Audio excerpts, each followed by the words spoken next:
带你追查事件真相，掌握政局的变化。观众朋友，你好，欢迎加入今天的新闻大白话，我是主持人谭一伦。好，节目一开始来介绍今天的特别来宾，首先是前立委李胜峰。主持人好，各位观众朋友大家好。国际政治专家赖宇谦。主持人好，观众朋友大家好。以及前海军舰长吕礼诗。主持人好，各位观众大家好。好，大家还是最关心的就是美中的贸易战哦，因为接下来10月份就看川普跟习近平在 APEC 峰会上面有没有场边会。好，这可是大场面呢，所以我们要带大家来看一下现在的讯号哦。好，我们看到的是美国的财政部长贝森特哦，他现在对中国生气哦，他说中国是正处在一场衰退或是萧条当中，而且他们呢试图透过出口摆脱困境，问题是他们反而恶化了自己在国际间的地位。好，那美国官员也说这强硬派的中国国际贸易谈判代表李成钢，其实早在夏季就对美方这边发出了威胁，虽然没有明确的提到了稀土，但是有警告美国说你们马上就会面临有如地狱烈火般的报复。好，所以如果以现在的新闻事件来看的话，这个地狱烈火般的报复有可能就是说稀土。好，当然也不止稀土哦，掐中软肋的地方还包含了是美国的大豆。好，美国代表他们贸易代表说，川普仍然可能最快是在11月1号要对中国商品加征高达100%的关税。好，具体的时间点要取决的就在北京在稀土争端当中的后续动作，那中国才是选择让情势升级的一方。好，我们也看到了中国现在嘛，对稀土的限制，还有对大豆的部分也看得出来，在 APEC 峰会之前连环出招似乎就在探各自的底线，也在堆叠筹码。所以美中的关系最近经历了山车般的转变。好，有分析认为双方正在为了即将到来的会晤来争夺主导权。那预料会在互探底线之后让步，然后呢又达成了妥协。好，所以大家就持续关注看这两方到底出什么牌，也是越看越精彩。好，那就看到美方他们现在又祭出了这个港口的部分说不只靠港费，现在川普还要对港口的设备来加征关税。好，要加重美国海运业的逆风好，美国这新一波针对港口设备的关税生效其实带给美国供应链跟海港产业一个新的关税逆风，而且可能会加惠其他国家的经济。因为我们看到中国大陆其实马上就做出了反应因为他们反击。好，他们说我们要对大陆的航运业、造船业以及相关的产业链、供应链安全还有发展利益受影响的情况，赶快要启动调查。而且我们就要调查说是否有相关的航运业者有协助美方的情势所以呢，他们当然有动作，这边一方也会进行反击，所以美中之间的较劲持续在上演当中。好，那我们也看到大疆现在也杠上了美国的国防部。好，因为被列为这个陆军工企业的清单，那大疆这边很强硬的对抗的是美国的国防部，因为不服判决要再上诉。好，因为2024年呢，大疆针对被列入了这个中国军工企业的清单然后提起了诉讼，法院审理之后做出维持将大疆列入该名单的决定当中，所以大疆现在说他们不接受也不认同这一个判定，所以已经在美国的联邦上诉法院当中提起了上诉。所以你可以看到这件事情在微博、百度热搜都是榜上有名，一个第4名，一个第5名。好，所以中国大陆网友就说每次都是自己悄悄的没出制裁，继续买，你那么厉害，为啥不自己比个大疆，做个更厉害的好，网友就说美国这么厉害，那干脆就做一个更厉害的嘛。好，那现在贝森特呢，还有包含的是大豆的部分其实也是美中之间的角逐观点。好，看到川普批评中国去买美国产的大豆，说这是经济敌意的行为。好，我们看到川普说他觉得中国大陆是有目的性的选择不购买我们美国的大豆，因为让美国的大豆农民遭遇到了困难，他说这是一个非常敌对的行为。所以他的反制举动是什么呢？我们看到标题说要你禁购中制的食用油。好，但这件事情马上就有网络上的网友说，哇，川普真的搞不清楚状况，因为中国出口美国的食用油又没有多少，所以你这个举动根本是不痛不痒。好，那现在呢，针对美中的相关情势，我们看到最新的美股多数都是收黑的，所以确实最近呢，美股的震荡起伏也稍稍比较多一点点。好，那当然还要再回到的就是重中之重的稀土哦，川普的稀土政策也不惜代价，因为他不想让中国垄断嘛，所以现在又寻找了另外一个市场，就是澳洲。澳洲总理也将要访美希望能达成关键矿物的协议，因为现在美中在打贸易战，也扬言要切断稀土的供应。不过澳洲正以其丰富矿藏争取要成为一个替代的选项。那澳洲总理艾班尼斯也要访问华府，澳方希望到时候就可以跟美国达成协议。好，所以美国政府也大举的投资了稀土的资源。那加拿大这边就认为说，有一些国安隐忧啊，那阻止又恐怕会惹怒川普所以真的是陷入一个两难。好，过去1个月内美国政府已经入股了2家加拿大这个关键矿产公司，其实也让加国掀起了另外一重的国家安全隐忧。因为川普频频宣称希望加国成为美国的第51州，那这种投资的经济方式被视为是另外一种向渥太华施压的手段。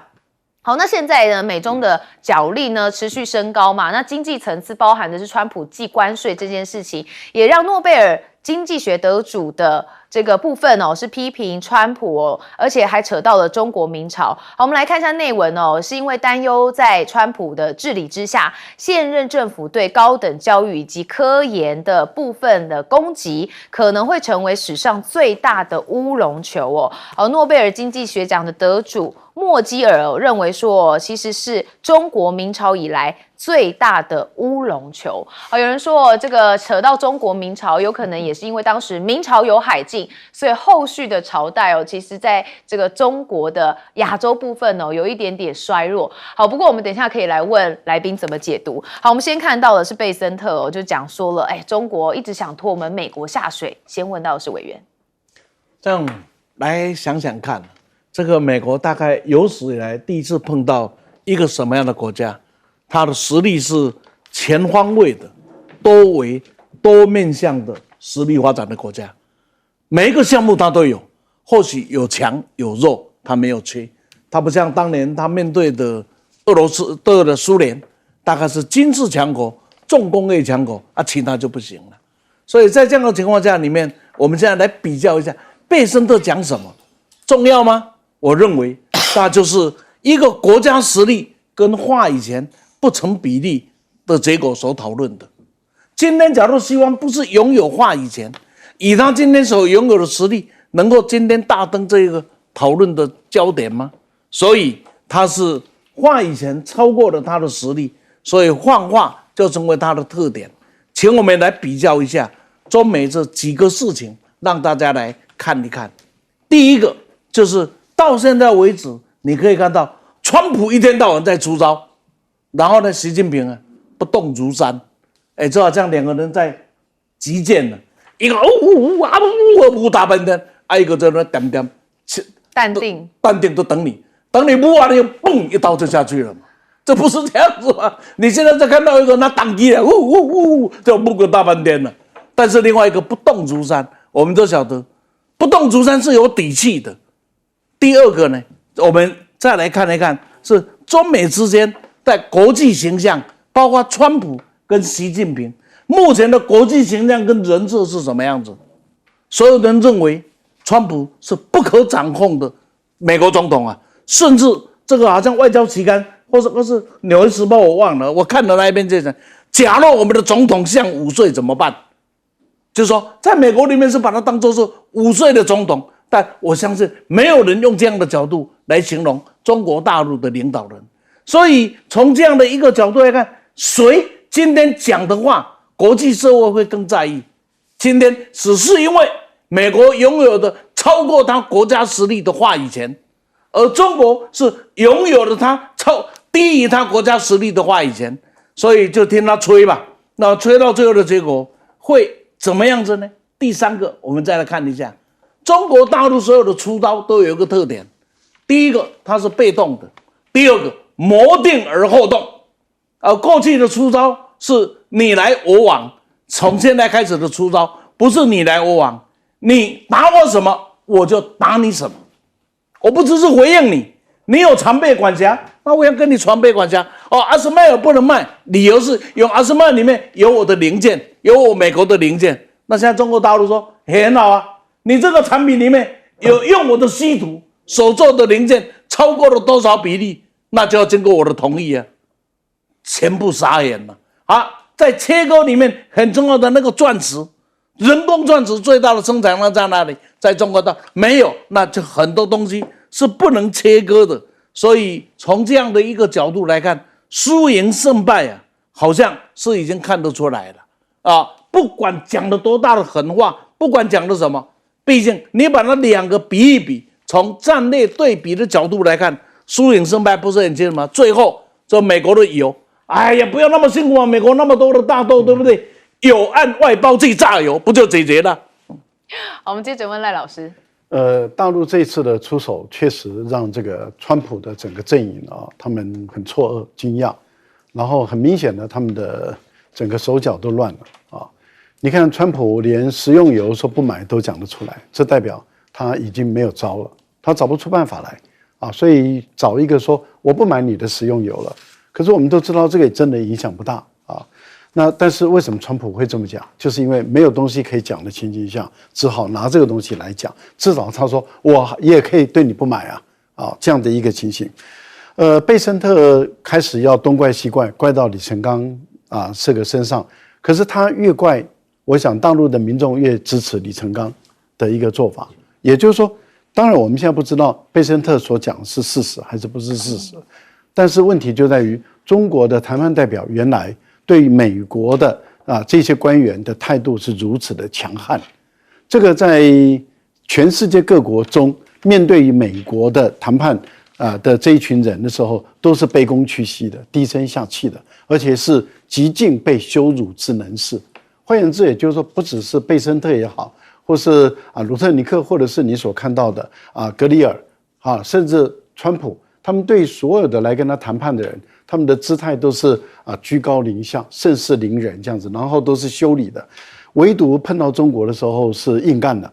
而且是一点都不留情的，然后让他们觉得非常的这个承受很大的压力。这代表什么？代表中国大陆的底子很厚，而且大陆的本身的骨气很够。那这样的情形下，你看到这一出手，为什么这一次你看不管是贝森特着急了，然后格里尔讲话还说我不允许中国大陆用这样的一个全球治理的体制来去统治全世界的这个稀土管理，他不允许就是美国不允许中国大陆对于全球的稀土进行这个统治权，他不允许。那我们要问的是，你美国不是一直主张实力说话吗？对不对？凭了谁的拳头硬嘛？那你不允许，我们又问又如何？他说我100%的关税，而且呢不一定是11月1号以后，也不一定是当天，还有可能会提前这个大家都很想笑为什么？因为从川普提出100%的关税，华尔街股市大跌，然后他又说不一定会克，然后又说一定会跟这个大陆的领导人会见面，然后都是他在说大陆这边好像是不动如山。好，现在格里尔又提到100%的时候，为什么大家会笑？当初不是谈到285%了吗？也就是美国对大陆的关税要克到245%，又说285%，后来川普自己都说好像克太多了。但问题就在于245都没在怕了，怎么会对100怕呢？所以大家才会笑。现在格里尔又露出口风了，说不一定会见面，那就代表什么？我们的判断是对的，因为大陆从来没有说要跟你见，也没有说不见。那到目前为止都打在空气中。我想现在川普他真的束手无策，就是因为都打在空气里面。对，根本没有一个回应嘛，有 respond，没有完全没有他才可以继续嘛，就都没有给他一个回应哦，他就只能一直打空气。就是当机起档嘛。好，店长。其实中美的贸易谈判已经进行到第4轮了，但是中国的态度一直都是把持得很稳，也就是不愿打，但是也不怕打哦。那其实中国大陆有没有给这个美国预警呢？有，我们刚刚讲到，中国大陆的首席谈判代表李成钢在8月的时候也就已经提到稀土，可是那个时候美国可能认为稀土就这样嘛。对不对？那就给你那个什么 T 呀、什么者啊、什么加，就给你弄嘛。现在端出来的菜单越来越多，而且从源、从量、从技术全面管制。这会儿美国终于发现事态不对了。那刚刚讲到有关于100%的关税的来来去去，其实这个还是要看看川普这本书啊，交易的艺术啊，那这跟以前的不一样啊，这另外一页啊，他说他喜欢胸怀大志，但是呢，他说大多数人的目光短浅啊，那其实呢，这也是给了像川普这样的人很大的优势啊。这是他在讲啊，是他在写这本书的时候是2015年，他还没有真正的遇上中国啊。那他现在说要对于这个港口的各种设施，那加征关税，拜托千万100%啊！为什么？因为如果你这样科关税，以后以后美国的港口就在中古世纪啊！为什么这么说？我们来看啊。现在的这一个港口啊，所运用的这个跨运车，也就是它直接是调运这个货柜啊，这里都有一个人坐的地方。可是我们看看中国大陆的这个跨运车，有这个人坐的地方吗？没有。为什么？因为它全部无人化。只有这个无人化吗？不。它其实还有货柜运输车，以前我们看到的货柜运输车都是用人来开的拖拉的，现在我们看到中国大陆的不但没有人，而且我们看到这边有一道，这个是干嘛？这个也就是它进去到这个自动化的进去，然后来装卸货柜的时候在干嘛？在充电。所以这个也就是你美国跟不上的地方，所以现在中国大陆无论是广州、青岛、洋山港以及我不知道的港口，全面的都这样改装。所以拜托你，千万100%的关税，让中国大陆的这么好的这种港铺的这一些运输工具，统统不要进入美国。以后你的这些港铺设施就继续的活在中古世纪啊。然后其实我们这样子看啊，现在其实是稀土先行，接下来大豆增压，中国大陆的工具箱里面还有没有其他的工具呢？这个就是我们一般从孙子兵法来看，一定有，只是现在不告诉你。那而且呢，这个他们用这个叫做什么？这个列宁式的这一个商业模式，对不起，你美国不要说中国大陆说的太早，现在我们看《纽约时报》上面出现了多少文章在讲美国这个管制那个限制买这个 MP Material 这些公司，美国早就是进入了国家资本主义，那个不就是列宁式的商业模式吗？所以大哥不要笑二哥。好，我们休息一下，马上回来。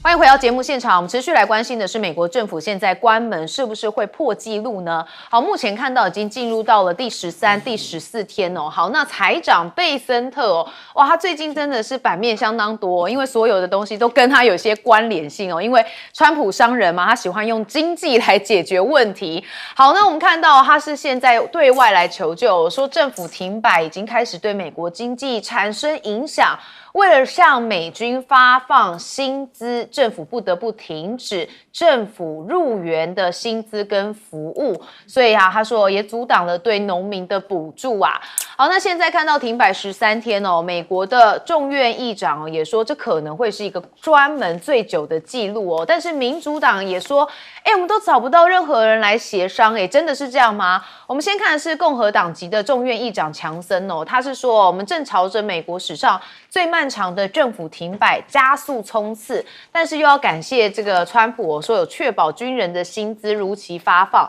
消除了可能迫使两党重返谈判桌的压力。好，但是呢，这共和党就说嘛，我们都找不到你们民主党这边嘛，民主党也说找不到你们共产党这里嘛。好，民主党这边怎么说呢？他说随着共产党对不起是共和党，共和党对不起，共和党实质上已经让众议院停摆进入到了第4周。目前已经没有实质谈判进行哦，所以共和党人根本不见踪影。好，因为美中的话题讲太多了，所以不小心就讲成了共产党。好，其实再次的更正是共和党跟民主党之争哦。好，那都永不重启哦。川普大砍民主党主导的计划，裁撤的清单在17号公布哦。那川普政府已经裁撤了4108名的员工，那本周将有200万人面临了停薪的处境，所以我们看到川普就讲说嘛，将在17号要宣布新一波的被裁撤最恶劣的社会主义哦，说办共产主义的民主党计划清单。那他也说这些计划不再会被重启哦。那这些停摆进入到第3周之后呢，这公务员现在被认为说好像变成了一个政治人质因为川普利用这次政府停摆的机会在重塑联邦官僚体系那重新分配一些管理的权限啊，或者是资源，好让公务员工被批评是政治惩罚。那预计会掀起一些连串的诉讼。那民主党就说啦，白宫让普通的公务人员成了政治人质，故意制造混乱。但是共和党说，我们裁员可能会导致关键政府的职能被削弱，引发长远的治理混乱。好，那现在美国的民众仍然是很多抗议我们现在看到这内乱蛮多的，尤其是洛杉矶县这边因为联邦移民的执法行动宣布要进入紧急状态。其实这是美国加州洛杉矶官员当天投票决定说因为持续的联邦移民执法行动，所以我们宣布要进入一个紧急状态。好，那 ABC News 就说该决定是以4-1投票来进行通过。那相关决定赋予该县的权利要协助财政上面受到了移民还有海关执法局行动影响的这个居民。那美国波特兰数百人也骑了这个裸骑单车就他们裸上半身，也就是要抗议川普企图派国民兵进驻。那有数百名的示威者在摄氏大约是10度的天气，参与着裸骑单车的大游行。那旧金山这边呢，则是有这个首善叛变惹众怒，砸150亿美元来灭火。我们看到了有这个创办人兼执行长他是受到纽时采访，他公开的表态支持川普向旧金山派遣军队。好，此为奥巴马跟希拉蕊募款的科技领袖，就现在的言论被认为是一个重大的立场转变。好，这个 Salesforce 呢，计划未来5年要向旧金山投资150亿美元，那要协助企业采 AI 代理，那也宣布要捐100万美元来增加旧金山警察的招募。所以外界关注他投注的这些投资能不能成功的平息争端，而且推动的是治安改善。好，那我们还要再看到的就是川普对美军这边也有进行独裁的管理吗？首先呢，就是军事大清洗了。我们之前看到有好几位军人将领都已经退休了。好，那这2位将军呢，包含是9月30号跟10月3号的一些像是这个托马斯将军还有布莱恩将军都相继宣布离职。那其实他们在离职之前美军就有数名的将军也被解雇，所以被认为是政治清洗。那后来川普不是又召开一个全球将军大会吗？好，大家也认为这是在清洗军队在城市开战，这不是简单的党派斗争，而是已经变成民族资本跟国际资本之间的矛盾，而且蔓延到的是军队还有国安的核心领域。好，那我们看到了最有争议的莫过于是美国的战争部长赫格塞斯哦。好，那因为美国的战争部在9月有通知很多间可以报道五角大厦的媒体，要求记者需要同意不披露未经授权资讯，否则就要吊销证照。好，10月14号就要要求传媒要允诺通知哦，遭到业界的拒绝。好，赫格塞斯就以挥手告别的方式来进行回应。好，但是呢，他不是之前有说吗？这个无肥胖部队哦，但是现在是不是在破坏川普的部署？因为像是驻扎在德州国民警卫队哦，就被遣返了，就是因为他们不符合战争部新的身高跟体重的要求。好，所以大家就说他根本就在破坏川普的计划嘛。好，那美军一起做这个俯卧撑哦，背后居然有大秘密，说因为美国正在被肥胖问题压得喘不过气，尤其是美军，好，他们从2012年到现在翻了1倍，那美军每年花15亿美元在治疗肥胖的相关疾病。好，我们首先还是要关心的是美国关门的问题，有没有可能真的成为史上最久呢？我们先问委员。美国最久应该是35天，所以距离35天还蛮长的，所以我们还可以继续看这一出戏啊。现在美国给你的感觉是其实一个乱治了得啊，但是呢也不要忘了，现在川普是想尽办法要把这个锅甩给在野党，但是当家的是你共和党，你再怎么甩，你共和党就是要去承担，就好像民进党一样嘛，他治国不好甩给在野党，这是不通的，这个社会是没有办法去接受的。可是你会是最荒谬的一幕啊，是军人呢的家属既然领不到薪水，要去领救济金了，这个是匪夷所思啊！这好像是金华的时代啊，这不像一个现代化的国家。那因此大家就必须注意一件事：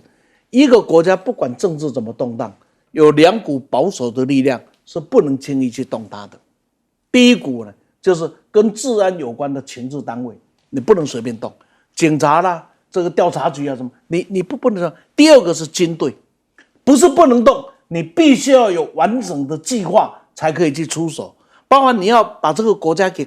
这个政府机关关门的时候，这几个单位的薪资绝对不可以出问题，因为这涉及到国家的安全。可是呢，看得出来好像他不在乎这一些事，好像他不在乎。但是这个组织要是被弄垮了，是很危险。这是为什么我对民进党最近一直在减销我们的检调啊，把检调变成了这一个他这个嘎的呀，这我一直很生气的原因，就是因为你把这一股稳定社会的保守力量变成你私人的工具的时候，那是很可怕的。那么现在呢，美国显然好像正在干这样的事情。你再来看呢，他的军队那个乱治啊，国家责任荣誉，今天当美国的军人最糟糕的就是荣誉不见了。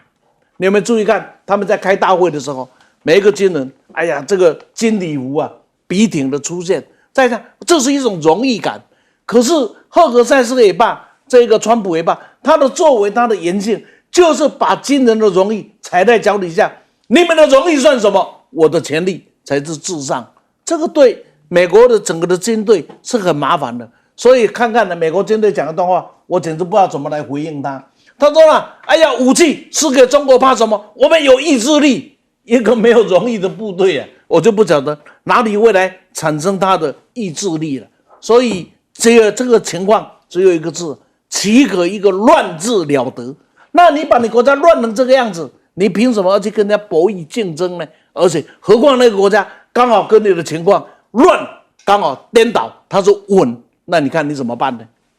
好，我们接着问赖老师。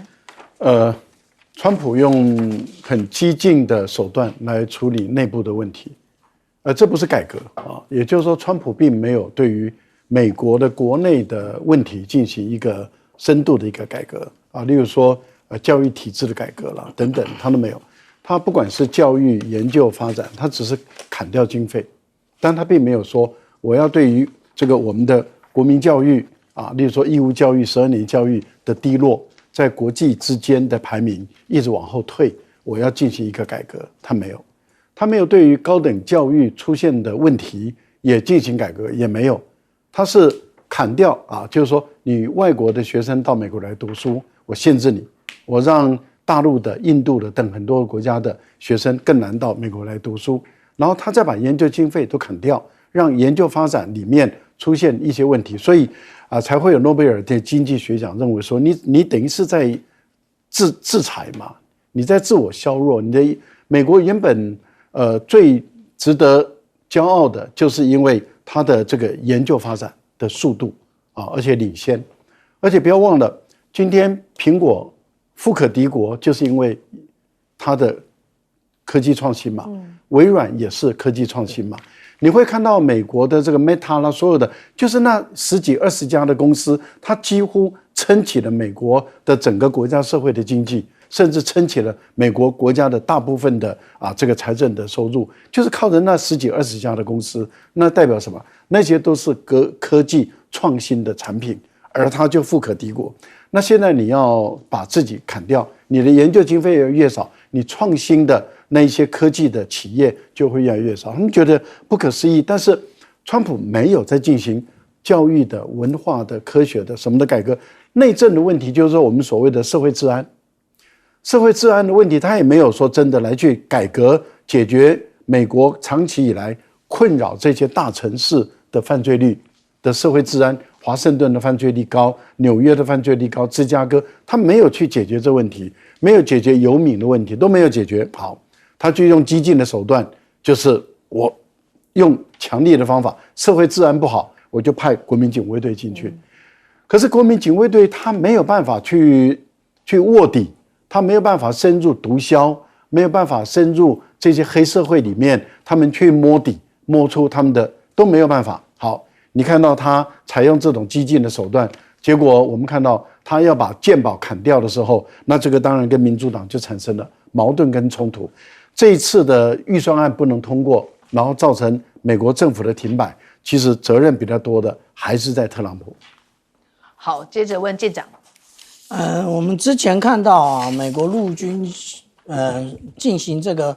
250周年的这个阅兵的时候，当然啦，步伐乱七八糟嘛，对不对？然后这个时候我就说，其实这3个箭头的部分呢，通通都有小肚子，而且这个小肚子的这个大小呢，比起我个人来讲其实我们是并驾齐驱的。我那时候讲，很多人不服气啊。那但是我们现在看到赫格塞斯他在我们看到每一年，这是美国海军官校跟西点军校每一年的盛会，也就是在进行这个美式足球的这一个对抗的时候，他先做了伏地挺身那也就顺便的破了一下世界纪录也就是全世界最多同一个时间同一个地点都在做伏地挺身的人。其实他到底在强调什么？他强调的也就是我们讲到这个前往伊利诺州的德国的对不起，德州的这个国民兵其实比起我个人来讲，肚子还要大得多那这个要去维持我们讲到伊利诺州的实际上的现在的状况是非常难的。但是不过我们讲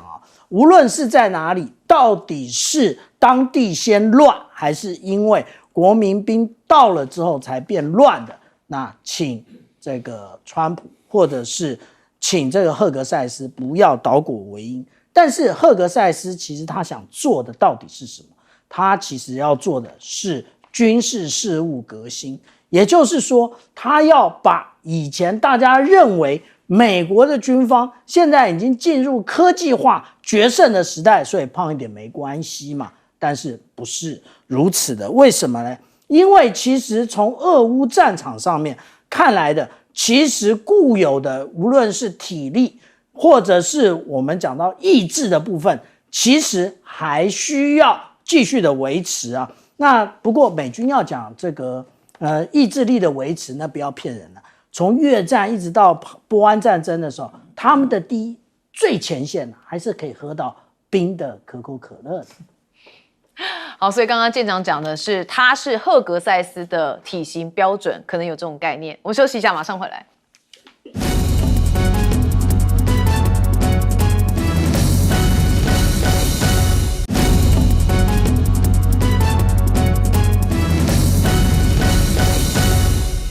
好，川普爷爷蛮注重他的外表的，因为我们看到《时代》杂志最新已经抛出了他的封面照，但是让他气噗噗，为什么呢？我们看一下哦，这个封面照是这样，他觉得他没有头发啦，他说我头发没了，然后呢就半夜po文飙怒，都睡不着啦。然后呢，他说真的是史上最糟。不过呢，他确实现在也有一个宣言用他的名字就叫做《川普持久和平与繁荣宣言》这是美国跟3国一起签署的加萨和平宣言，承诺以外交的方式来解决争端。那现在在加萨的和平峰会大家也发现说，这个以色列特拉维夫有多个广告版都是有表达对川普的谢意，好，所以有这个大大的让川普相当的骄傲。但问题是，川普一离开中东，其实马上又有一些危机了，因为我们看到哈马斯似乎好像获得了美方默许，暂时负责加萨的治安为强化对加萨的掌控，所以他们的武装分子重返加萨街头，而且公开的处决了亲以色列的民众，还杀害了敌对势力的成员，所以未来加萨的和平还有治理真的都投下了变数。好，那加萨的内政部则说，这个哈马斯跟亲以色列之间的冲突造成了是至少27人死亡，还包含了8名的哈马斯成员。那哈马斯牺牲者里头也包含了他们的高级指挥官伊马德阿克尔的儿子这是负责军事情报的负责人。好，那以色列接收了人质之后，也对加萨有开火，好，造成了6人死亡。那有人说这是违反了停火协议，但是以色列军方也说这是因为有威胁，所以要开火予以排除。那加萨卫生单位就说，有6名巴勒斯坦人就遭到了以色列开火打死。那哈马斯现在呢也被川普警告，如果你不缴枪械的话，我们就会让你缴枪械所以是一种威胁。那哈马斯现在有移交4具的人质遗体，但是以色列军是警告说，其实如果你不全数归还，就会断援。但是哈马斯也回应说他们在搜寻遗体的过程当中，还是遇到了一些困难，所以中东的局势恐怕真的是暂时的和平。好，那这个中东的和平峰会也是被大家关注因为像是埃尔段土耳其总统，他就在得知说纳坦雅胡可能受邀参会之后，他就说好，那我不去了，所以他的专机就掉头嘞，就不参加峰会。好，那我们要看到一个画面是卡尼加拿大的总理。好，在这一场里头他跟川普有一些特别的话语，我们先看一下。I appreciate you being here very much, Mr. President. I'm glad you upgraded me to president. Oh, did I say? It's good. I started. Please sit in. 还在想加拿大要变成他们一州真的是川普他心心念念的都一定要讲在嘴里。好，另外还有一个史诗级的娱乐画面就是川普叫了施凯尔，就英国的首相，就施凯尔向前以为可以讲些什么，就川普自顾自的讲话，也不理施凯尔在后面，就施凯尔就退回到后面那一排领袖的位置就很尴尬。我们也看一下。United Kingdom, where's United Kingdom? Where's our friend? Where? Come here. Is everything going good? Very good. It's very nice that you're here. These people all came in like 20-minute notice, and I think it's fantastic. And we have so many others, and just so many others. And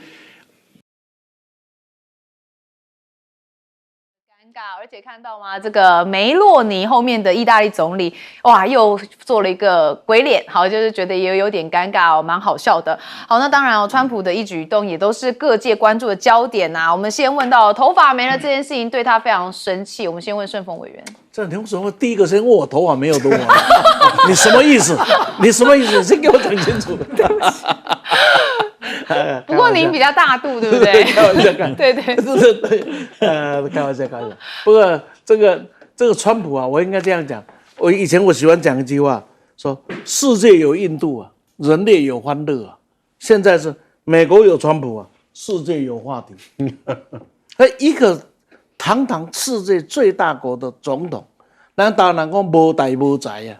这无代无才，这没有个样子，不像一个国家领袖该有的样子，丢的是美国人的脸，真的，我们只能这样讲。人家讽刺你也好，角度也好，你看那个川普的头发是吹着蓬起来的，那个只要他一下水起来有没有，就跟我差不多了所以被拍到光头也不要觉得奇怪这个呢，喜欢一下自己，接受一下自己，这又怎么样呢？这以前呢，你还记得吧？美国这甘乃迪跟这个谁，跟詹森两个在竞争提名的时候，最有名的一句话嘛，这詹森就讲，他要当美国的总统，要看头上有几根的白头发。甘乃迪的回答说，不是看几根的白头发，看头发底下是什么东西，一样啊。川普啊，几根的头发不重要，重要是头皮子底下想的是什么东西。世界的安危跟你有绝对的相关，不要把世界搞成这样子，把美国搞成这个样子嘛。这个是当然，再过来呢，这整个的中东的情况，我可以这样讲，可以大胆的预测，这一个和平完全是硬凑出来的，凑给川普做面子的。各位不要忘了，当时的南北就在季辛吉跟黎德寿双方签署了所谓的和平协议之后，然后黎德寿也好，季辛吉也好，两人都双拿到了诺贝尔和平奖。结果几年之后呢，就是发生的战争，南北也统一了。这不是对和平最大的讽刺吗？因为那是硬凑出来的和平，硬搞出来的和平。所以一个急着要当英雄拿诺贝尔奖的川普，他做这个事对不对？我们不能说他不对，但是他的急功近利啊，已经远胜于他精深设计来处理一个国际纷争的问题。他显然他是没有精力去做，他只想把它做好，然后就说你看我伟大，他一天到晚就在向世界讲世界有多少战争我处理的，其中最生气的就是印度说跟你无关啊，他说有是我的调停的，那等点他就是这样子的一个性格，还是一句话没代灾啊，这样子的结果将来已经为整个的中东埋下了一个战火，所以我可以大胆的预测，中东的战火不会因为这样子而停止，可能还会继续有悲剧产生。好，这就是大家最担心的。好，我们接下来问就是赖老师，这个《时代》杂志的封面拍摄的手法是按照他们自己怎么认定啊，怎么去判断你是什么样的人，或者你想成为什么样的人，然后他根据你的特点来拍的啊，所以并不是以你的美跟丑的角度，还有个镜头语言呐，对，就是说他不是要把你修饰的更美或是更帅啊。例如说，川普他对他这张照片很不满意，那我想这张呢，这个蔡英文会不会很满意？这张很有名了，在台湾当时也引起轩然大波啊。为什么？因为大家都会觉得是有点像那个 ET 啊，当然不是讲 ET Today 了哈，是很像那个 ET。当时有人是认为说，觉得有点类似，产生联想。当然不是了啊，这个女生都喜欢漂亮的，但是这个《Time》杂志它就是这样拍嘛，那他就跟你这样登出来嘛，那他不会考虑你的感受是怎么样，他考虑的是。我觉得这个代表你嘛，就把你拍出来。当然，我不是讲说他认为这个蔡英文就像ET了，我不是这个意思。好，越描越黑。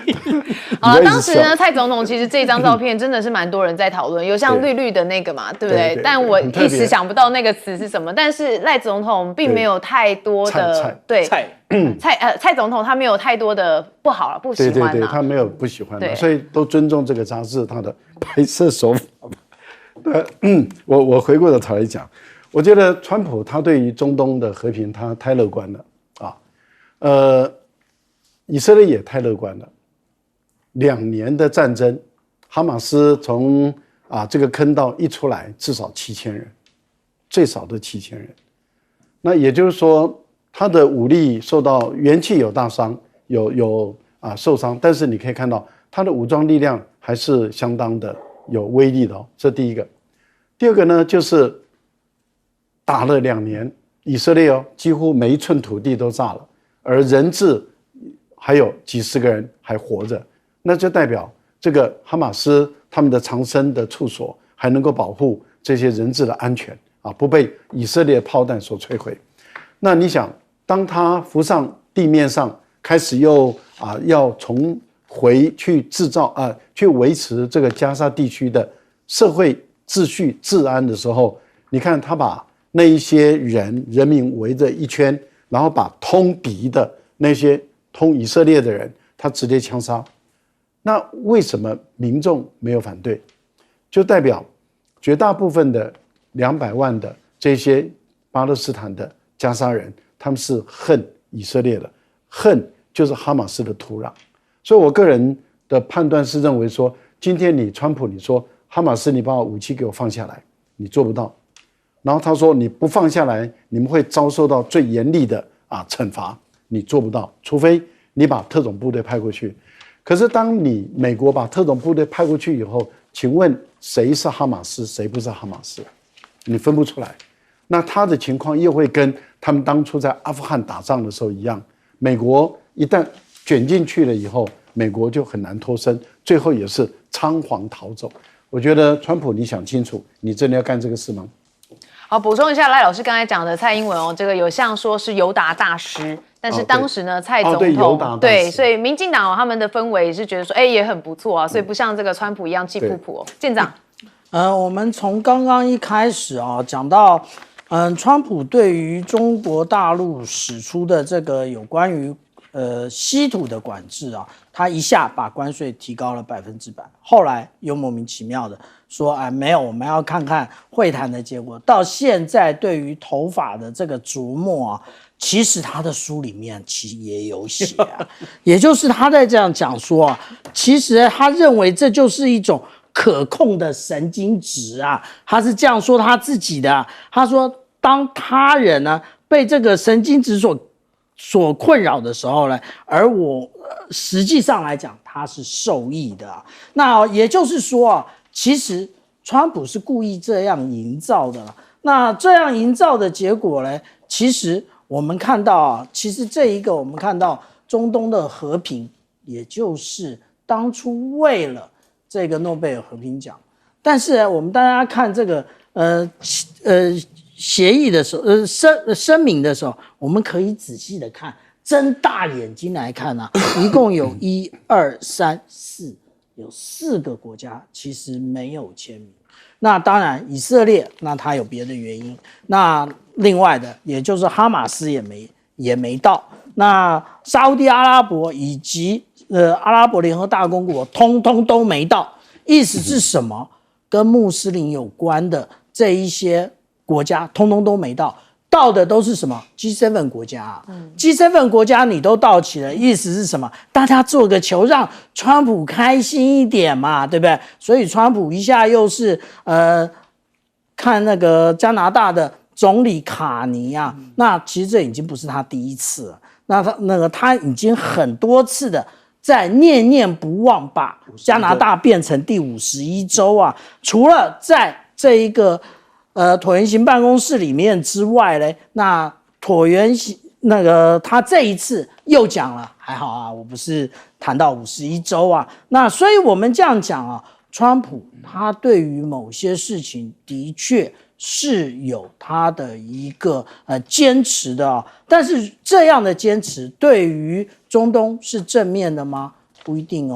也就是现在非常多的国际关系学者其实都预判着很快的我们就会看到这个哈马斯他会有另外的行动。为什么？因为刚刚其实主持人念的那一个电视墙上面已经非常清楚了，他们其实格杀了反对的以及